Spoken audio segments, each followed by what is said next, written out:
नमस्कार मित्रों। चलिए हम अपने आगे के टर्म्स को समझते हैं। ये हमारा पार्ट 5 है। पार्ट 4 तक हमने 14 टर्म्स को समझा है। पार्ट 5 में हम 15 से समझेंगे। परचेजेस। परचेजेस क्या होता है? परचेजेस तो आप समझते ही होंगे कि जब किसी सामान को हम खरीदते हैं तो उसे हम परचेज करते हैं। एग्जैक्ट वही मतलब यहाँ भी है। एक बार देख लेते हैं, गो थ्रू करते हैं। The term purchases is used only for the purchase of goods. देखिएगा, जब हम अकाउंटिंग में बातें डील करते हैं, मतलब उसका हम ट्रीटमेंट करते हैं अकाउंटिंग में, तो परचेजेस का मतलब सभी चीज़ें परचेज करना नहीं होता है। जैसे आप कोई सामान एसेट खरीद कर लाएं तो उसके लिए आप परचेज वर्ड यूज नहीं करेंगे अपने अकाउंटिंग में। उसके लिए आप उस पार्टिकुलर एसेट का नाम लगाएंगे यानी जोड़ेंगे। हम यहाँ पे अकाउंटिंग में केवल गुड्स के परचेस को ही हम परचेस कहेंगे। मतलब हम जिसका बिजनेस चला रहे हैं, अगर वो सामान खरीद रहे हैं तब हम कहेंगे कि हम परचेस कर रहे हैं। अगर हम जिसका बिजनेस कर रहे हैं उससे संबंधित सामान नहीं खरीद रहे हैं, कोई एसेट खरीद रहे हैं, तो उसके लिए हम परचेस शब्द का प्रयोग नहीं करेंगे। उसके लिए हम उस पार्टिकुलर एसेट का नाम जोड़ेंगे या फिर ट्रीट करेंगे। समझ में आ रही बातें? तो वही कह रहे हैं कि the term purchase is used only for the purchase of goods. इस पे फोकस करिएगा। इन विच द बिजनेस डील, जिसमें बिजनेस डील कर रहा है उसके गुड्स को हम परचेज करते तभी हम परचेजेस शब्द का प्रयोग करेंगे। If a cloth dealer purchases cloth for sale, the cloth so purchase will be called goods. यानी अगर कोई व्यापारी कपड़े का व्यापारी है, तब जब वो कपड़े खरीदेगा तो उसके लिए परचेज शब्द प्रयोग करेगा, क्योंकि उसके लिए वो क्या है? गुड्स है। However, if the same cloth dealer purchase furniture for seating the customer, such furniture will not be termed as good. अब देखिए, जब वही कपड़े का व्यापारी अगर फर्नीचर परचेस करता है तो फर्नीचर रीसेल के पर्पज से नहीं खरीदेगा। मतलब कि वो फर्नीचर खरीदेगा तो कस्टमर को बैठने के लिए खरीदेगा, खुद बैठेगा ताकि उसका बिजनेस अच्छे से चल सके। तब वो फर्नीचर के लिए वो गुड्स का सब प्रयोग नहीं करेगा, उसके लिए वो फर्नीचर ही कहेगा। जब ये आप जर्नल एंट्री समझेंगे तब आपको ये क्लियर होगा अच्छे से। अभी बस इतना समझिए कि परचेज आप केवल गुड्स के लिए ही परचेज शब्द का प्रयोग करेंगे जब आप गुड्स खरीदेंगे जिसमें आपका बिजनेस डील कर रहा है। 16 है सेल। सेल मतलब होता है वही बेचना, लेकिन यहां भी एग्जेप्शन है। क्या है? Sale means transfer of ownership of goods और services to customer for a price. The term sale is used only for the sale of those goods which are purchase for resale purpose. वही बातें यहाँ भी बताई जा रही हैं। जैसे आप आम जीवन में अगर किसी भी चीज को बेचते हैं, छोटा सा पेन भी बेचते हैं आप, मतलब इसका बिजनेस नहीं आपका चल रहा है, तो आप कहते हैं कि मैंने पेन को सोल्ड कर दिया। लेकिन अकाउंटिंग में ऐसा नहीं है। आप पेन बेचेंगे तो कहेंगे मैं पेन बेचा, ठीक है। यहाँ पे आप सोल्ड का, सेल का शब्द नहीं यूज करेंगे अकाउंटिंग में। अकाउंटिंग में सेल उसी के लिए यूज होगा जब आप अपने बिजनेस में जिसका डीलिंग कर रहे हैं, जिसको आप रीसेल करने के पर्पज से जो चीज खरीदे हैं, अगर उसको आप बेच रहे हैं तो आप उसको सेल नाम देंगे एज परचेज। क्लियर? वही बातें इसमें भी हैं। देख लीजिए, the term sale is used only for the sale of those goods which are purchase for resale purpose. Clear? The term sale is never used for the sale of asset. जैसे मैंने purchase में बताया कि अगर आप asset बेच रहे हैं जिसको आप रीसेल करने के पर्पज से नहीं खरीदे हैं तो उसको आप परचेज कहेंगे, नहीं एसेट कहेंगे कि एसेट हमने परचेज किया। उसी प्रकार अगर आपने कोई अपने घर में या बिजनेस में कोई भी सामान खरीदे हैं, आप उसको यूज कर रहे हैं और आपको लगा कि नहीं अभी इसको तो हम बेच देंगे, तो जब बेचेंगे आप अकाउंटिंग करेंगे इसकी, तो अकाउंटिंग में आप बेचने को ये नहीं कहेंगे कि हम सेल कर रहे हैं, हम कहेंगे कि एसेट जा रहा है। ठीक है, तो सेल परचेज समझ में आया। चलिए नेक्स्ट देखते हैं। नेक्स्ट है स्टॉक और इन्वेंट्री, देखिए स्टॉक इन्वेंट्री एक ही बात है। जहां भी आप इन्वेंट्री देखेंगे अकाउंटिंग में तो आप समझेंगे कि स्टॉक की बात चल रही है, स्टॉक देखेंगे तो स्टॉक ही। अब स्टॉक होता क्या है ये समझ लीजिए जरा। देखिए आप कोई बिजनेस है आपकी, सपोज ये बिजनेस है, आप इसमें ढेर सारे कपड़े ला रहे हैं, ठीक है, कपड़े ला रहे हैं, मान लीजिए कपड़ा है, कपड़े ला रहे हैं, ढेर सारे कपड़े ला रहे हैं, ठीक है, गुड्स। तो इसको आप बेचेंगे, अगर ये रीसेल के पर्पज से तब तो आप कहेंगे ये हमारे लिए क्या है, गुड्स है। तो जहां पर गुड्स को रखा जाता है वो आपको स्टॉक का नाम निकल के आता है।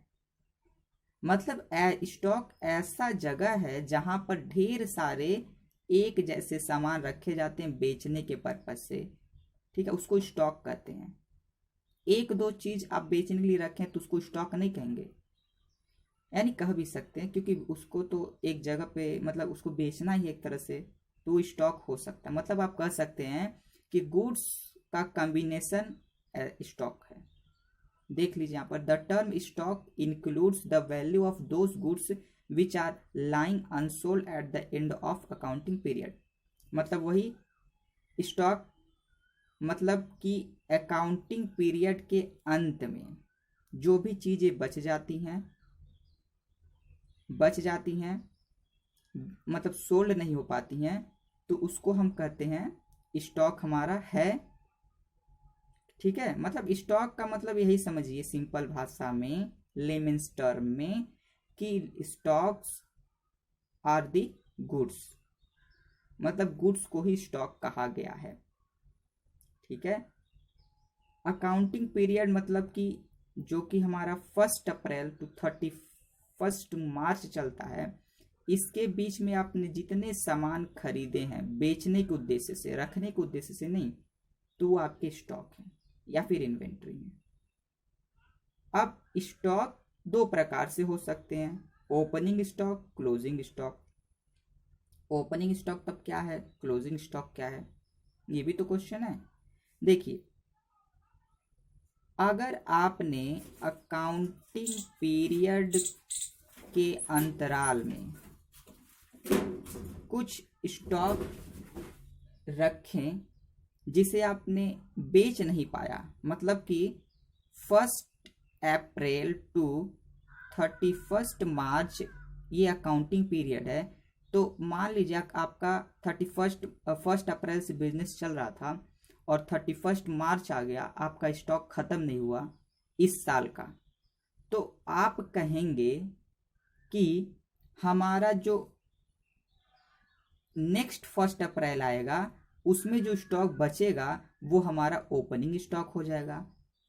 वही स्टॉक इस साल में देखेंगे तो 31 मार्च यानी बिजनेस की अकाउंटिंग पीरियड खत्म होते समय जो स्टॉक बचेगा उसको हम कहेंगे क्लोजिंग स्टॉक। सो सिंपल, मतलब क्लोजिंग स्टॉक नेक्स्ट ईयर का ओपनिंग स्टॉक बन जाता है, ठीक है, यही है और कुछ नहीं इसमें है। नेक्स्ट हमारा है डेटर। डेटर बहुत ही इंपॉर्टेंट है। डेटर और क्रेडिटर, मैंने बोला था कि डेटर हम आगे डिस्कस करेंगे और आ भी गया। देखिए the term debtors represent those persons और firm to whom goods have been sold or service rendered on credit and payment has not been received from them। देखिए डेटर जो होता है वो उन लोगों या फिर उन फर्म यानी बिजनेस को दिखाता है जिनको हमने कोई भी सामान या सर्विस दिया है क्रेडिट पर और पेमेंट उससे नहीं मिला है, तो वो सभी लोग हमारे डेटर कहलाएंगे। एग्जाम्पल अगर हम दें, आपके मम्मी ने कहा कि बेटा जाओ बाहर से सामान लेकर आओ, सब्जी लेकर आओ, तो आपने कहा कि मैं जा तो रहा हूँ, ठीक है, लेकिन अभी मेरे पास, मतलब मम्मी ने कहा कि पैसे नहीं है मेरे पास, तुम अपने पास से पैसे लगा लो, 10 रुपये कम है, 10 रुपये तुम लगा लेना। तो बेटा गया और अपने पास से 10 रुपये लगा लिया और सामान लेकर आ गया। तो जो बेटा है वो क्या है, क्रेडिटर है मम्मी के लिए, और जो मम्मी है वो डेटर है बच्चे के लिए। क्यों? क्योंकि जो मम्मी हैं वो एक तरह से ऐसी व्यक्ति हो गई जिन्होंने ये कहा कि जाओ और तुम सामान अपने पैसे से ले आओ, मैं पैसे नहीं देने वाली। तो भाई उनको पैसे तो देना है, तो पाने वाला कौन है? वो लड़का, उनका बच्चा। तो जो बच्चा है वो एक प्रकार से क्या है, उनके लिए क्रेडिटर है मम्मी के लिए, क्योंकि मम्मी को पैसे देने, और पाने वाला बच्चा है। तो बच्चा जो है वो, उसके लिए मम्मी जो है वो डेटर है। वही बातें यहाँ पर क्लियर की गई हैं। फिर से समझिए कि मम्मी ने कहा कि जाओ बेटा सब 10 रुपये अपने पास लगा कर ये सामान लेते आओ। तो बच्चा उधार, मम्मी की तरफ से तो एक तरह से उधार ही है, तो गया। तो जो मम्मी हैं वो बच्चे के लिए डेटर बन जाती हैं, क्योंकि मम्मी को पैसे देने हैं टुवर्ड्स दैट चाइल्ड। क्लियर? अगला है बिल रिसीवेबल, जिसको हम सभी BR शॉर्ट में कहते हैं। ये पार्ट है हमारा बिल्स ऑफ एक्सचेंज में। आप इसको बहुत ही गहराई में पढ़ेंगे, एकदम कुएं के जैसे। चलिए बिल्स रिसीवेबल समझते हैं। अ bill of exchange becomes bill receivable for the person who draws it ड्रॉई and get it back after it's acceptance from the ड्रॉई। इसको आप छोड़िए, ये मैंने डायरेक्ट बिल्स ऑफ एक्सचेंज का ही ट्रीटमेंट लिख दिया, इसको आप भूल जाइए। यहाँ देखिए, thus bill receivable is an accounting term for bill of exchange drawee on debtor और receivable by way of endorsement from them.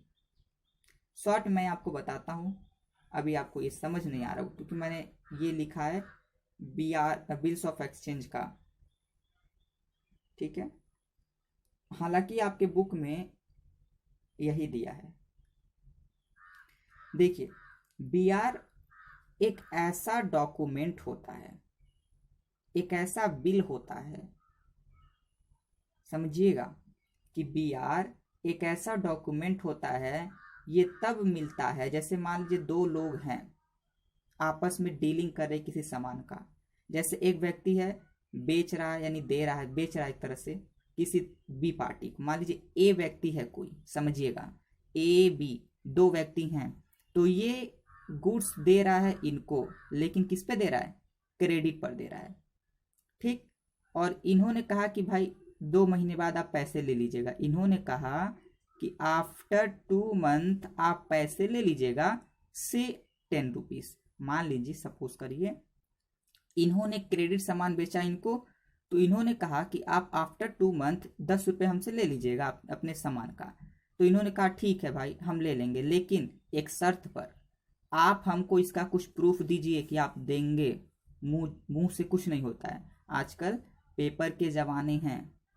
अगर आप मुंह से कहेंगे तो क्या पता आप जब 2 महीने आए तो आप कहें क्या है तुमने कहाँ गुड्स बेचा हमको, ऐसा भी तो हो सकता है। तो इन्होंने कहा कि भाई आप हमको कोई ऐसा डॉक्यूमेंट दीजिए कि मैं एज अ प्रूफ उसको मान सकूं कि हाँ आप 2 महीने बाद हमको पैसे देंगे। तब ये एक डॉक्यूमेंट लिखते हैं, नहीं सॉरी, यही लिखते हैं। क्यों? इस डर से लिखते हैं कि क्या पता ये हमारे पैसे लेके भाग जाएं। हो सकता है, ऐसे बहुत आजकल जी रहे हैं। तो इन्होंने एक डॉक्यूमेंट लिखा कि इतना रुपया हमको इनसे मिलने वाला है, ऐसे लिखते हैं कागज के टुकड़े पर। कागज का टुकड़ा हालांकि वो नहीं होता, वो एक, ये सब चीजें आप बहुत अच्छे से पढ़ेंगे बिल्स ऑफ एक्सचेंज में, ठीक है। तो मैं शॉर्टली बता रहा हूँ इसको। तो ये लिखेंगे उस पर स्टैम्प पेपर पर, और इनसे जाकर के कहेंगे भाई आप सिग्नेचर करिए, मोहर लगाइए कि हाँ आप देंगे ही देंगे। तो ये कहते ठीक है, अगर इतना विश्वास नहीं है तो लो मैं अपना सिग्नेचर मार के तुमको देता हूँ। तो ये सिग्नेचर मार के इनको देते हैं, तब ये रखे रहते हैं इसको। और जब 2 महीने हो जाता है तब फिर इसको ये इनको दिखा करके इनसे पैसे ले लेते हैं, उसी को हम BR कहते हैं। क्लियर? मतलब BR एक ऐसा डॉक्यूमेंट होता है जिससे हमें पैसे मिलते हैं उस डॉक्यूमेंट पर। क्लियर? आज के लिए इतना ही, नेक्स्ट हम देखेंगे अपने नेक्स्ट वीडियो में, ठीक है। तब तक इतना पढ़िए, काफ़ी है। एक वीडियो में अगर ज़्यादा दे देंगे तो आप समझना भी नहीं चाहेंगे और आपका मन भी नहीं करेगा, तो इतना रहने दीजिए। धन्यवाद।